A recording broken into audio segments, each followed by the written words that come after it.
Étaient-ce du regret ou de la... David, allons te chercher une serviette, murmura Chéri, sa voix douce mais déterminée. Il s'écarta doucement, sans un mot, et entra dans le salon, où le reste de sa famille était réuni. Chéri pouvait sentir le poids d'une tension inexprimée planer dans l'air, comme une corde sur le point de rompre. La voix de sa mère retentit chaleureusement. « Ah, David, sois le bienvenu. Nous t'attendions aussi, quel plaisir de te revoir. » Le cœur de Chéri se serra en remarquant que l'attention de sa mère se tournait entièrement vers Jane. « Jane, tu dois être fatiguée. Viens t'asseoir. Tu nous as tellement manqué. » Jane esquissa un sourire fatigué, écartant des mèches de cheveux humides de son visage. « Merci, maman. C'est bon d'être de retour. » Chéri se tenait au bord de la pièce, observant avec quelle facilité Jane retrouvait l'affection de la famille. C'était comme si Chéri n'avait jamais eu sa place, comme si elle n'avait été qu'une remplaçante pendant l'absence de sa sœur. David s'assit à côté de Jane, et Chéri remarqua la façon dont son corps se détendit légèrement en sa présence. Cette douleur familière qu'elle avait tant essayé de réprimer commença à se glisser à nouveau dans sa poitrine. Mais cette fois, ce n'était pas le même genre de désir. C'était de la colère, pure et vive. Essalant de chasser l'amertume, Chéri s'approcha de David. « Veux-tu quelque chose de chaud à boire ? Je peux faire du thé. » « Pas la peine, » répondit sèchement David, sans même la regarder. Son indifférence était plus blessante que n'importe quel mot. Jane leva les yeux, sa voix légère mais remplie de sous-entendus. « Chéri, tu as vraiment bien entretenu David. Je savais que tu prendrais bien soin de lui. » Chéri força un sourire, qui atteignit à peine ses yeux. « Bien sûr, j'ai fait tout ce que j'ai pu. » Il y eut un moment de silence gênant avant que leur père ne le brise d'un rire chaleureux. « Ah, ne soyons pas trop formels ce soir. C'est un dîner de famille. Chéri, ma chérie, assieds-toi. » Elle obéit, s'asseyant en face de David et Jane. Mais alors que la conversation du dîner se poursuivait, Chéri ne pouvait s'empêcher de se sentir comme une étrangère, un simple personnage secondaire dans l'histoire d'amour de quelqu'un d'autre. Sa prise se resserra sur le bord de la nappe sous ses mains, son esprit s'emballant. Pourquoi devrait-elle laisser Jane revenir dans la vie qu'elle avait construite avec David? Pourquoi David aurait-il le droit de la jeter comme si elle ne signifiait rien? Les pensées de Chéri furent interrompues lorsque Jane tendit la main et lui tapota doucement la sienne, sa voix douce et sympathique. Ça a dû être difficile de vivre avec David tout ce temps. Je sais à quel point il peut être difficile. La mâchoire de David se crispa aux mots de Jane, mais il ne les réfuta pas. Chéri sourit amèrement. Ce n'était pas facile, mais j'ai réussi. Après tout, j'ai signé pour 3 ans de mariage, n'est-ce pas? Elle jeta un regard entendu à David. Les yeux de David se rétrécirent, et pendant un instant, il sembla vouloir dire quelque chose, mais à la place, il s'agita mal à l'aise sur son siège. Alors, chérie, poursuivit Jane, d'un ton désinvolte, quel est ton plan maintenant? Avec la fin du contrat, je veux dire. Chérie se pencha en arrière sur sa chaise, croisant les bras sur sa poitrine. Je n'ai pas encore décidé, dit-elle froidement, son regard fixé sur Jane. Mais je vais te dire une chose, je ne vais pas m'effacer facilement. Le silence se fit dans la pièce. Jane cligna des yeux, surprise, et David regarda enfin Chérie, la regarda vraiment, comme s'il la voyait pour la première fois. Pour une fois, Chérie n'allait pas être l'épouse obéissante et silencieuse qui s'efface à l'arrière-plan. Elle avait passé 3 ans à essayer de gagner l'amour de David, mais maintenant, il était temps de se battre pour sa propre dignité. Après le dîner, alors que les invités commençaient à partir, David rattrapa Chérie dans le couloir. « Il faut qu'on parle, dit-il, sa voix basse et urgente. Chérie haussa un sourcil. « À propos de quoi? » Des papiers du divorce que tu m'as jetés au visage tout à l'heure. Les lèvres de David se pressèrent en une fine ligne. Pourquoi rends-tu les choses plus difficiles qu'elles ne le sont?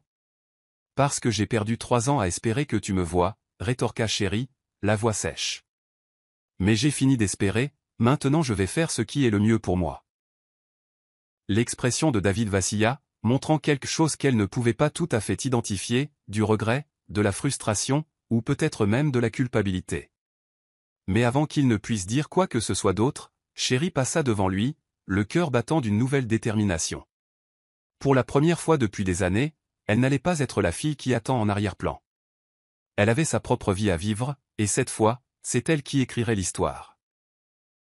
Chérie fixait son téléphone, son pouce planant au-dessus du message de Jane. La photo montrait David assis dans un café avec Jane, la mâchoire serrée et l'expression distante. Le message de Jane sous l'image disait « Il reviendra toujours vers moi, Serette ». Chérie gloussa, un rire sec et amer s'échappant de ses lèvres. C'était exactement le genre de jeu psychologique qu'elle attendait de Jane. Toujours allongée sur le lit du spa, Chérie posa son téléphone sur la table de chevet, laissant échapper un long soupir de contentement. Si Jane pensait que cela la briserait, elle se trompait lourdement. Chérie n'allait pas s'effondrer, pas cette fois. Elle n'était plus l'épouse silencieuse et obéissante attendant des miettes d'affection. Plus tard dans la soirée, Chérie rentra chez elle. David était assis dans le salon, les coudes sur les genoux, les mains jointes et serrées. Sa chemise était froissée, et ses cheveux semblaient plus en désordre que d'habitude. Il l'avait attendu. « Tu es allé au spa ?» demanda-t-il sèchement, sans même prendre la peine de lever les yeux. « Oui, j'avais besoin de me détendre. » Chérie sourit, ignorant délibérément son ton irrité en posant son sac à main sur la table. David ricana. « Te détendre pendant que ton mari a faim. » Chérie haussa les épaules avec désinvolture. « Tu as des mains, David. Tu aurais pu commander à manger toi-même. » Il releva brusquement la tête pour la regarder, les yeux remplis d'incrédulité. « Qu'est-ce qui te prend, chérie ? Tu n'as jamais été comme ça. » « Peut-être que j'en ai eu marre, David. » Chérie croisa les bras, soutenant son regard sans ciller. « Marre d'être toujours celle qui essaie. Marre d'être traitée comme une simple formalité. » David se leva brusquement, sa frustration évidente dans la tension de sa posture. « C'est à propos de Jane ? » demanda-t-il. Chérie sourit, un sourire lent et délibéré. « Bien sûr que oui. Est-ce que tout ne tourne pas toujours autour de Jane ? » La mâchoire de David se crispa. « Ce n'est pas un jeu, chérie. Tu crois que tu peux juste. » « Un jeu ?» l'interrompit Chérie, sa voix calme mais vive. « Si quelqu'un a joué à des jeux, c'est bien vous deux, toi et Jane. Je n'étais qu'un pion entre vous. Mais plus maintenant. » David ouvrit la bouche pour répondre, mais les mots ne vinrent pas. Chérie pouvait voir la confusion dans ses yeux. Il n'était pas habitué à ce qu'elle lui tienne tête. « Écoute, continua-t-elle, adoucissant légèrement son ton. J'ai tout donné à ce mariage, en espérant que tu me vois. Mais maintenant, je vois les choses clairement. Je n'ai pas besoin de ton approbation. Je n'ai même pas besoin que tu restes. » David la fixa, son expression illisible. Pour la première fois, il semblait ne pas savoir quoi dire. Chérie laissa le silence s'installer, ressentant un étrange sentiment de triomphe. « Je suis enceinte, David, » ajouta doucement Chérie, sa voix stable. « Et je me fiche de ce que toi ou Jane pensez. Ce bébé est le mien, et je m'en sortirai très bien avec ou sans toi. » Le visage de David pâlit, ses yeux s'écarquillant d'incrédulité. « Tu es sérieuse ? » ?»« Oui, David. » Chérie soutint fermement son regard. « Et tu sais quoi ? Je ne me suis jamais senti aussi libre. » David recula légèrement, comme si le poids de ses mots l'avait frappé comme un coup de poing à la poitrine. Il passa une main dans ses cheveux, l'air perdu et frustré. Chérie le regarda en silence un moment, puis se tourna et s'éloigna, laissant David là, abasourdi. Elle sentit un sentiment de paix l'envahir, une sensation qu'elle n'avait pas ressentie depuis des années. Au moment où elle atteignit sa chambre, elle était sûre d'une chose. Ce n'était que le début. Elle ne jouait plus le rôle secondaire dans l'histoire de quelqu'un d'autre. Cette fois, elle écrivait son propre scénario, et personne, ni David, ni Jane, n'allait dicter la fin. Simon se pencha en avant, posant les coudes sur ses genoux, son visage rempli d'une inquiétude inhabituelle. Quand Chérie s'agita, ses yeux se fixèrent immédiatement sur les siens. « Tu es réveillé ?» dit-il doucement, se penchant plus près. « Comment te sens-tu » Chérie bougea légèrement, grimaçant alors qu'une douleur sourde irradiait de son côté. Elle cligna des yeux, essayant de se souvenir comment elle avait atterri dans ce lit d'hôpital. Puis tout lui revint, sa chute dans les escaliers et la voix paniquée de Simon appelant à l'aide. « Je vais bien » marmonna Chérie, sa main se posant instinctivement sur son ventre. « Le bébé ?» Le bébé va bien, la rassura Simon. Le docteur a dit que tu as eu de la chance, mais que tu dois être prudente à partir de maintenant. Chérie laissa échapper un souffle qu'elle n'avait pas réalisé retenir. Le soulagement l'inonda, mais il fut rapidement suivi par la frustration. Elle n'avait rien prévu de tout cela, elle voulait juste une rupture nette avec David, avec Jane, et avec tout le chaos de sa vie. Maintenant, l'enfant compliquait tout. Simon, qui l'observait toujours de près, lui offrit un petit sourire presque taquin. On dirait que le destin ne te laissera pas te débarrasser de moi si facilement. Chérie leva les yeux au ciel. Pourquoi es-tu encore là, Simon? Tu n'as pas besoin de faire semblant de t'en soucier. Simon se redressa, son sourire s'effaçant. Je ne fais pas semblant, chérie. Je me soucie de toi plus que tu ne le penses. Avant que chérie ne puisse répondre, la porte de sa chambre s'ouvrit brusquement, et David entra, l'air furieux. Il lança un regard noir à Simon, les lèvres pincées en une ligne serrée. « Qu'est-ce que tu fais ici » lança David, adressant sa question à Simon, mais sans prendre la peine de regarder chérie.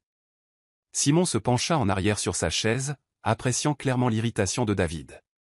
« Je m'assurais juste que chérie et le bébé allaient bien, puisque tu semblais trop occupé à jouer à la petite maison avec Jane. » La mâchoire de David se crispa, et ses poings se serrèrent sur ses flancs. « Ça n'a rien à voir avec toi. » Chérie expira lentement, sentant un mal de tête s'installer. « Assez, vous deux. Je ne suis pas d'humeur pour vos gamineries. » David se tourna vers elle, son expression s'adoucissant légèrement, bien que la tension dans sa posture demeurât. « Chérie, il faut qu'on parle. » Chérie lui lança un regard fatigué. « Qu'est-ce que tu pourrais bien avoir à dire maintenant, David ?» David hésita un instant, puis fit un pas de plus.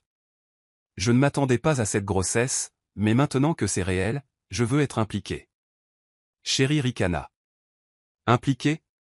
Tu voulais que je parte, tu te souviens? Tu m'as tendu des papiers de divorce comme si j'étais une simple affaire commerciale. » Le visage de David se tordit de culpabilité, mais il essaya de rester calme. « J'ai fait une erreur. »« Tu en fais toujours, » murmura amèrement chérie, plus pour elle-même que pour lui. Simon se racla la gorge, brisant le silence tendu. « Chérie, je suis sérieux quand je dis que je t'aiderai si tu en as besoin. » Contrairement à certaines personnes, il jeta un regard appuyé à David. « Je n'ai pas besoin de contrat pour être là pour quelqu'un. » David lança à Simon un regard si acéré qu'il aurait pu couper du verre. « Reste en dehors de ça. » Simon sourit avec suffisance, appréciant clairement de taper sur les nerfs de David. « Fais-moi taire. » Chérie secoua la tête, se sentant épuisée par la rivalité enfantine des deux hommes. « Assez, vous deux. » David la regarda, l'air indécis. « Chérie, s'il te plaît, pouvons-nous au moins parler de nous? » « Il n'y a pas de nous, David, » dit fermement chérie. « Cet enfant est le mien. Si tu penses que tu peux revenir dans ma vie juste à cause du bébé, tu te trompes. » Le visage de David s'affaissa. Pour une fois, il semblait vraiment à court de mots. Simon se pencha de nouveau vers chérie, son ton enjoué, mais avec une pointe de sincérité. « Alors, chérie, que dirais-tu de laisser ce type derrière nous et d'aller déjeuner? La nourriture de l'hôpital est terrible. » Chérie laissa échapper un petit rire malgré elle. « Tu es incroyable, Simon. » Simon sourit. « J'essaie. » David, toujours debout, avait l'air de vouloir exploser, mais se retint. Chérie lui jeta un dernier regard, puis se tourna vers Simon. « Un déjeuner, ça me va, dit-elle. » Alors que Simon l'aidait à se lever du lit, David resta figé, les regardant partir ensemble. Pour une fois, c'était Chérie qui avait le dessus, et cela ressemblait à la liberté. Quand Simon vit que Chérie était réveillée, il se pencha plus près avec un sourire malicieux. « Chérie, ton cervelet est encore en développement ou quoi? Tu ne peux même pas marcher correctement sans tomber. » Ces taquineries étaient incessantes, et Chérie avait du mal à croire que c'était le même homme qui avait appelé frénétiquement le médecin à l'aide quelques heures plus tôt. Avant qu'elle ne puisse répondre, le ton de Simon changea soudainement. « Et, tu n'as pas l'air bien. Tu es blessé? Laisse-moi souffler dessus pour que ça aille mieux. » Il se pencha plus près, mais juste à ce moment-là, David s'interposa entre eux, bloquant la main de Simon d'un geste sec. Le visage de David était crispé de colère, ses yeux froids et menaçants. C'est ma femme, dit-il, la voix basse et dangereuse, comme si les mots eux-mêmes étaient un avertissement. Simon ne s'y a même pas. Au lieu de cela, il sourit malicieusement et inclina la tête. Oh! Je pensais qu'elle était veuve, ici toute seule pour son contrôle. L'expression de David s'assombrit encore, ses poings si serrés que ses jointures devinrent blanches. Pars, ordonna-t-il, la voix rigide de fureur contenue. Simon gloussa, manifestement imperturbable. C'est tout ce que tu as, David? Un seul mot? Pas étonnant que Chéri cherche meilleure compagnie. La mâchoire de David tressaillit, et Chéri put voir l'effort qu'il lui fallut pour ne pas exploser. Elle dut réprimer un rire. Il y avait quelque chose de diablement amusant dans la capacité de Simon à taper si facilement sur les nerfs de David. Mais quand David lui lança un regard vif, son expression un mélange de colère et d'incrédulité, Chéri essaya rapidement d'effacer son sourire. La voix de David tomba à un calme mortel. Simon veut tout ce qui m'appartient. Toi, étant ma femme, ne fais que lui faciliter la tâche. Ne nourris pas son ego. Les lèvres de Chéri se retroussèrent en un sourire narquois. Une idée malicieuse se forma dans son esprit, et sans réfléchir, elle lâcha, eh bien, et si Simon m'avait déjà conquise? Peut-être que j'aime sa compagnie. Le visage de David pâlit alors que ces mots s'imprégnaient. Chéri pouvait presque voir les rouages tourner dans sa tête. Très bien, ajouta-t-elle avec un haussement d'épaule. Je signerai les papiers du divorce à mon retour. Les yeux de David s'assombrirent, et son expression se tordit d'incrédulité et de frustration. Chéri pouvait dire que ces mots l'avaient profondément touché. Plus tard, en rentrant chez elle, elle fouilla la maison, à la recherche des papiers du divorce que David lui avait remis auparavant. Mais peu importe ses efforts, ils avaient disparu. Frustrée, elle attrapa son téléphone et appela David. « Où sont les papiers du divorce ?» demanda Chéri, essayant de garder un ton neutre. Il y eut une longue pause à l'autre bout de la ligne. « Je ne sais pas. » dit finalement David, mais Chéri savait mieux. Après 3 ans ensemble, elle pouvait dire quand il mentait. Il les avait cachés. Il n'était pas prêt à la laisser partir. Chéri secoua la tête avec incrédulité. David s'accrochait à sa fierté, ne voulant pas divorcer d'elle, mais il ne semblait plus se soucier d'elle. Mais c'était bien. Elle savait qu'il ne durerait pas longtemps dans sa vie, et elle avait déjà commencé à planifier son avenir. Les jours passèrent, et Chéri passa son temps à manger, boire et penser à sa vie après le divorce. Elle s'imaginait déménager dans une petite ville, créer une petite entreprise et vivre simplement avec son enfant. Juste au moment où elle finalisait ses pensées, sa mère l'appela et lui demanda de rentrer à la maison. Quand Chéri arriva, elle trouva ses parents et Jane assis ensemble, leurs expressions sérieuses. Sa mère se précipita vers elle, lui tenant la main. « Chéri, je sais que tu es malheureuse avec David depuis longtemps, » dit sa mère, la voix remplie d'inquiétude. « Il te traite comme une domestique, tu mérites mieux. » Chéri faillit rire. Alors sa mère avait remarqué tout ce temps? Quand Chéri avait été malade avec une forte fièvre et que personne ne s'en souciait, elle pensait que sa mère ne l'avait pas remarqué. Mais quand Jane avait eu une petite blessure, tout le monde s'était précipité à l'hôpital. C'était douloureux de réaliser que sa mère avait su, mais n'avait montré aucune inquiétude pour Chéri. Pour ses parents, Jane avait toujours été la favorite. Chéri n'était rien de plus qu'une simple formalité. Les mots de sa mère le rendaient clair maintenant. Peut-être qu'il est temps de mettre fin à ce mariage, Chéri. Ce n'est pas bon pour toi. Chéri haussa un sourcil, amusé. Si sa mère suggérait le divorce, il devait y avoir une autre raison. Jane jeta un regard narquois à Chéri. David ne t'a jamais aimé de toute façon, dit légèrement Jane. Pourquoi continuer à vous torturer mutuellement? Chéri sourit d'un air entendu. Jane, suggères-tu que je divorce de David pour que tu puisses l'avoir? Jane resta silencieuse, mais la réponse était écrite sur son visage. Leurs parents, assis tranquillement, n'objectèrent pas. Ils étaient d'accord avec Jane. Chéri se frotta le ventre pensivement. Et l'enfant? Si je divorce de David, qu'arrive-t-il à mon bébé? Sa mère s'agita mal à l'aise, mais Jane prit rapidement la parole. Chéri, ne fais pas comme si le bébé n'était pas de David. Tu sais que si. Chéri lui adressa un sourire froid. 5 millions de dollars, murmura-t-elle. Jane se figea. Quoi? Si David veut un divorce, je veux 5 millions de dollars, dit simplement Sherry. C'est le prix. Élever cet enfant seul ne sera pas facile. Jane serra la mâchoire, clairement irritée.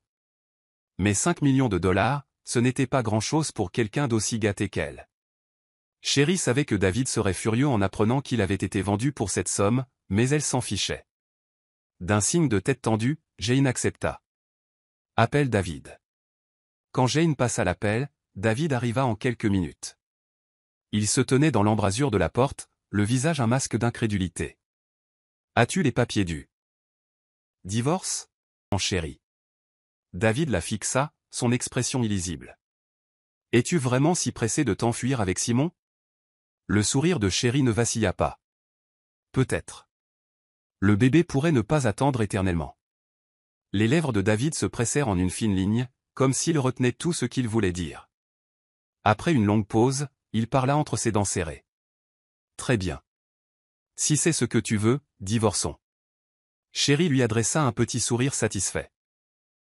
Enfin, elle reprenait le contrôle de sa vie. Après l'arrivée de l'accord de divorce, Jane aida rapidement David à prendre les dispositions nécessaires pour que sa secrétaire finalise les choses. Sherry signa les papiers sans hésitation. Elle regarda David, sa voix calme mais ferme. David, pour être clair, c'est moi qui ne veux plus de toi. Maintenant, assure-toi que l'indemnité de rupture soit transférée sur le compte que j'ai fourni. Sans attendre sa réponse, elle se retourna et s'éloigna, sans lui accorder un second regard. Au revoir, David, murmura-t-elle plus pour elle-même que pour lui. Sherry déambulait sans but dans la rue. Malgré tous ses efforts pour se sentir soulagée, un vide s'installa en elle, comme si un vent frais du désert avait balayé son cœur. Ce n'était pas seulement David qu'elle avait perdu. C'était comme si elle avait tout perdu, même sa famille. Au fond d'elle, elle savait qu'il ne s'était jamais vraiment soucié d'elle.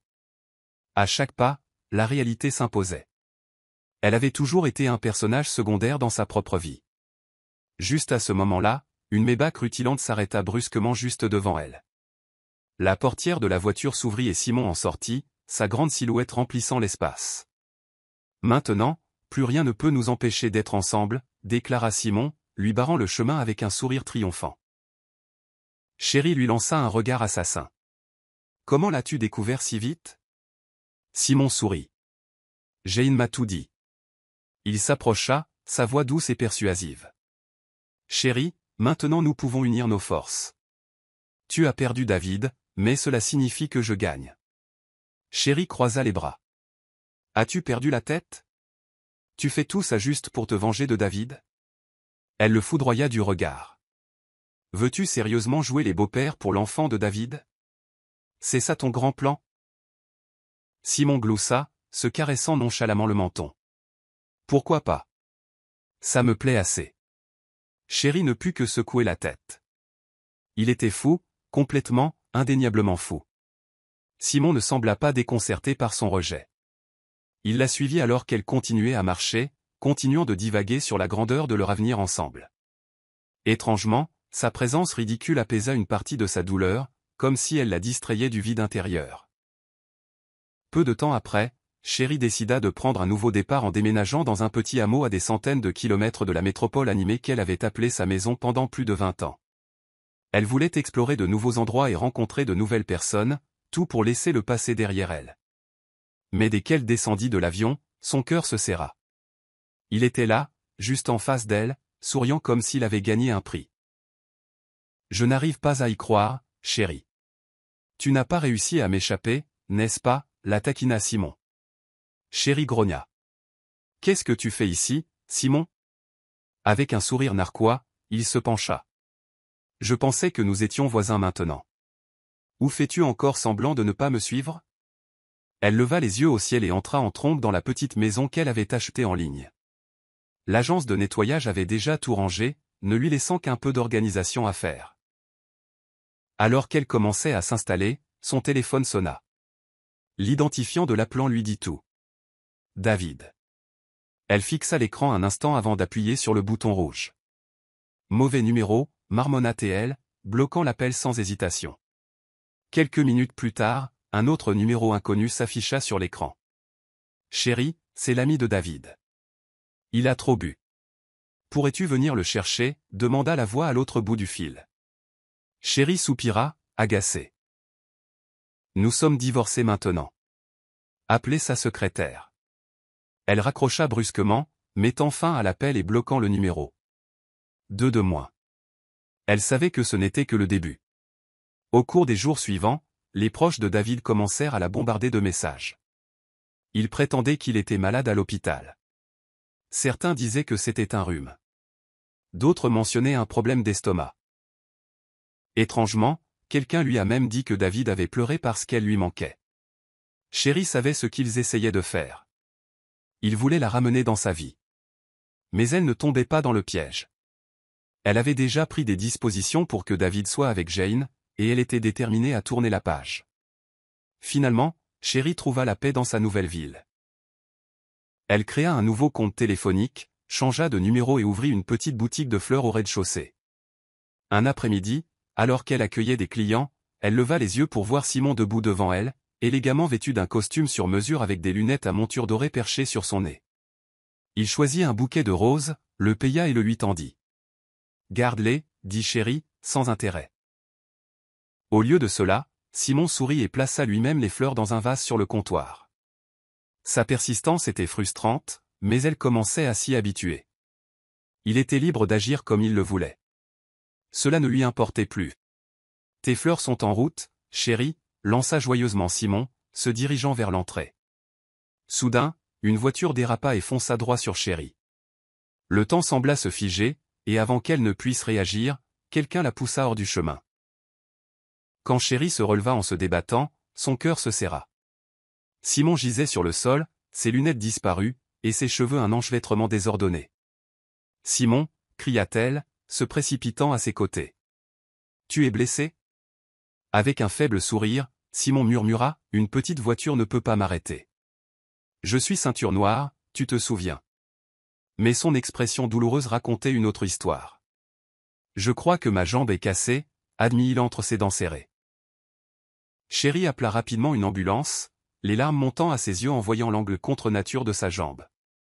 Simon essaya de détendre l'atmosphère. « Ce n'est qu'une égratignure, chérie. Je ne vais pas mourir. » Chérie essuya ses yeux, frustrée de pleurer. « Reste immobile, Simon. Bouger ne fera qu'empirer les choses. » L'ambulance arriva, et les ambulanciers soulevèrent soigneusement Simon sur un brancard. Il continuait de prendre la situation à la légère, mais Chérie pouvait voir la douleur dans ses yeux. À l'hôpital, le médecin confirma que la jambe était cassée, et Simon dut subir quelques examens. Alors que Chérie était assise à côté de lui, attendant les résultats, elle ne put s'empêcher de ressentir une étrange chaleur envers cet homme, qui était devenu à la fois une source d'ennui et de réconfort dans sa vie. Pour le meilleur ou pour le pire, Simon était toujours là, à ses côtés. Heureusement, la blessure de Simon n'était qu'une jambe cassée, nécessitant une intervention chirurgicale mineure et 3 mois de convalescence. Chérie engagea une infirmière pour l'aider à s'occuper de lui et resta à ses côtés tout au long du processus. Chaque jour, elle lui apportait de la nourriture faite maison, prenant régulièrement de ses nouvelles. Simon, qui se vantait autrefois de sauter partout même avec une jambe cassée, gisait maintenant dans son lit, l'air à la fois fragile et terriblement charmant. « Chérie, je veux de l'eau » grommela-t-il un après-midi. Elle lui lança un regard, mais il continua. « Chérie, s'il te plaît, donne-moi à manger. J'ai mal à la main. » Quand elle l'ignora, il ajouta de manière dramatique, « Chérie, j'ai mal aux épaules. Masse-les, s'il te plaît. » Chérie leva les yeux au ciel, essayant de ne pas rire de son ridicule. Mais elle ne pouvait nier que le beau visage de Simon, maintenant plissé par l'inconfort, lui serrait le cœur. « Sérieusement, je me suis blessé pour qui ? Pour toi ou pour David » marmonna-t-il alors qu'elle cédait et lui massait les épaules. Juste à ce moment-là, la porte s'ouvrit brusquement avec un grand coup. Chérie leva les yeux pour voir David debout dans l'embrasure, le visage sombre de colère. Il avait l'air épuisé, plus fatigué que la dernière fois qu'elle l'avait vu. Sans dire un mot, David traversa la pièce, attrapa le bras de Chérie et la tira dehors. « Retire tes sales pattes de ma petite amie » cria Simon depuis le lit, luttant pour s'asseoir. « Lâche-la ou je me bats avec toi. » Chéri jeta un regard en arrière à Simon. Reste au lit. Si tu te lèves, il n'y a pas de dîner pour toi, l'avertit-elle, essayant de garder le contrôle. Simon se recoucha à contre-cœur, lançant un regard noir à David. J'attendrai, chéri. Une fois dehors, David prit une profonde inspiration, sa colère à peine contenue. Chéri lui lança un regard fatigué. Es-tu ici pour m'inviter à ton mariage avec Jane, demanda-t-elle froidement. David baissa les yeux, sa voix rauque. Je n'ai pas épousé Jane.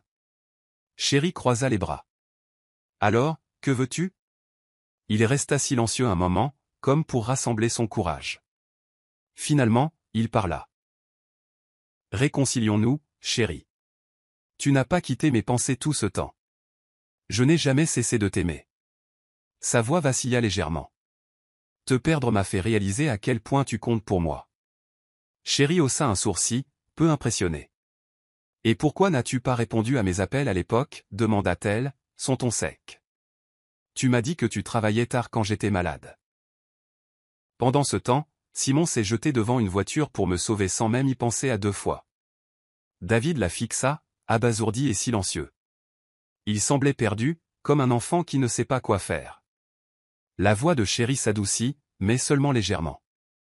Nous sommes divorcés, David. Il n'y a pas de retour en arrière possible. Va retrouver ta Jane. Les épaules de David s'affaissèrent de défaite. Il resta là, sans voix, alors que Chéri se tournait pour rentrer. Juste au moment où elle entrait dans la chambre de Simon, il cria fort, « Chéri, j'ai mal à la jambe. Viens lui faire un bisou.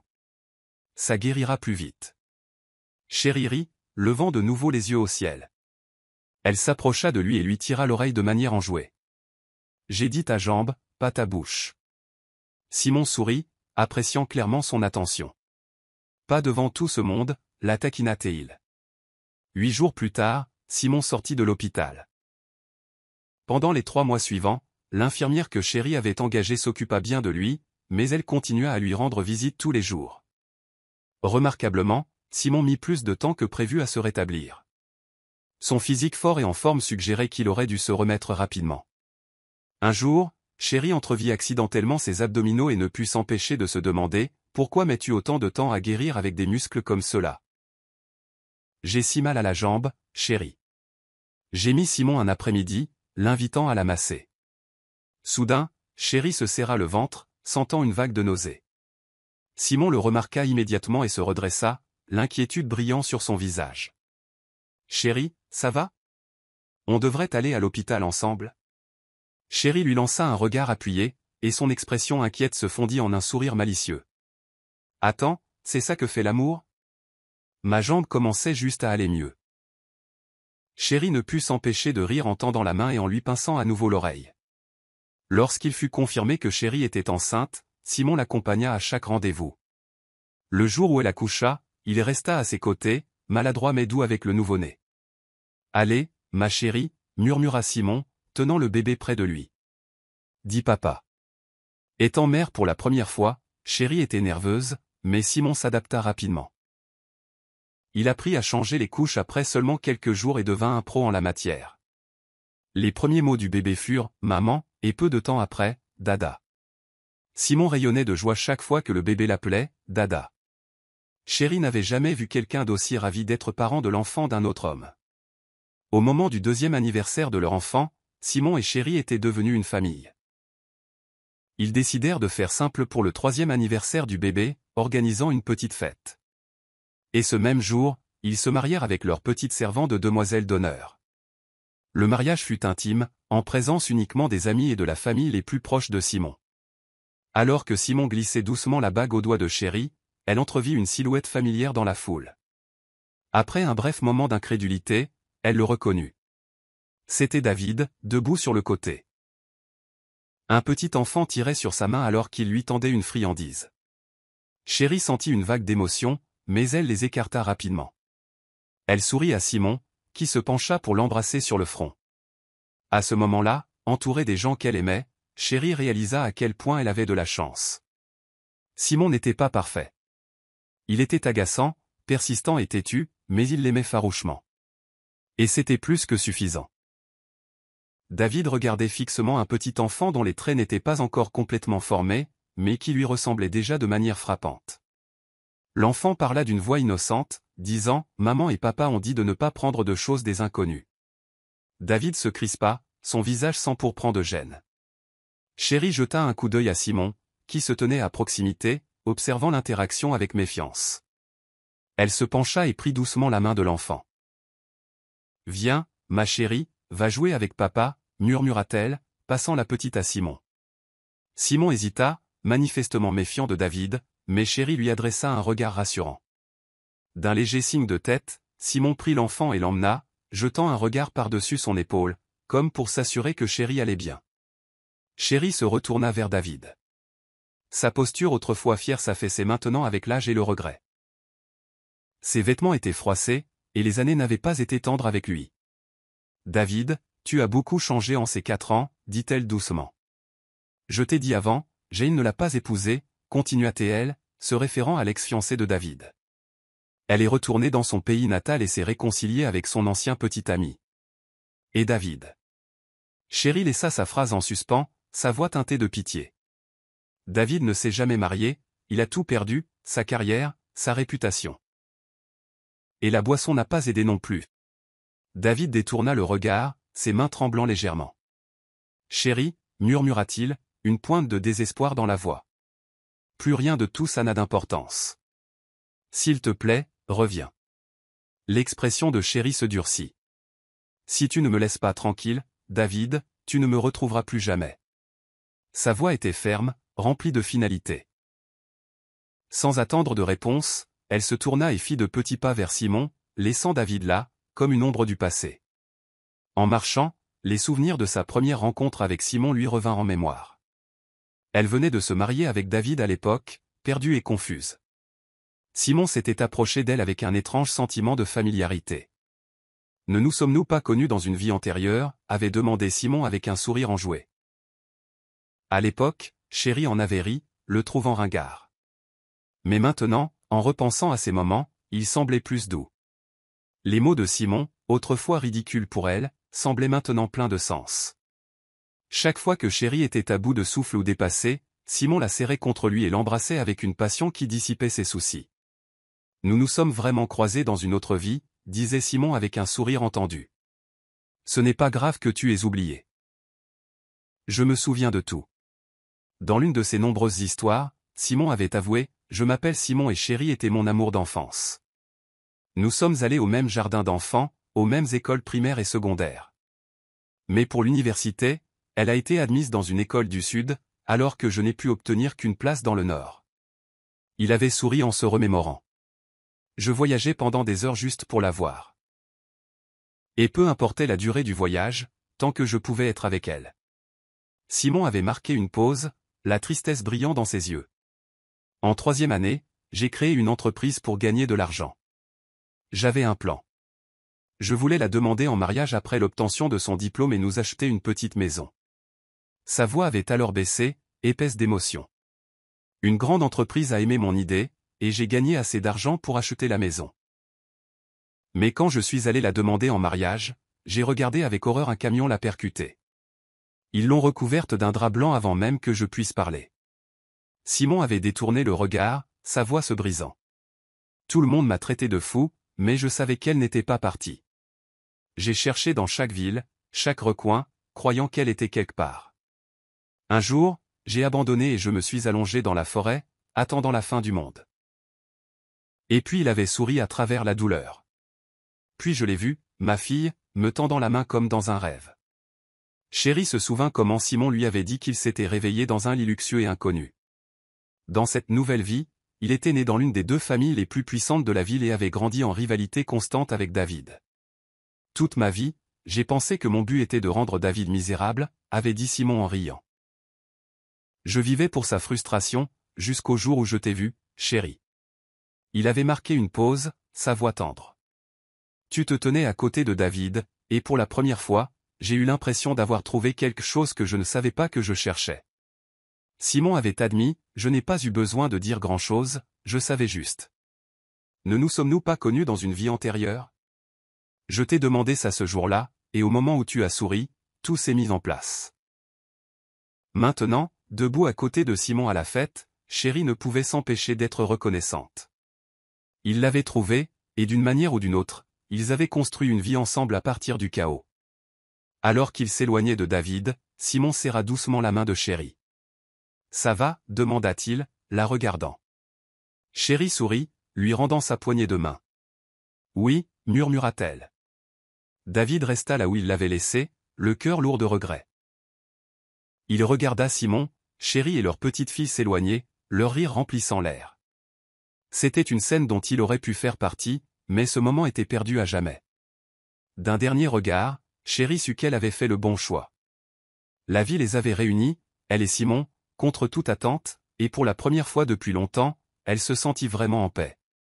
Et ça, pensa Chérie, c'était le genre d'amour qui valait la peine d'être vécu.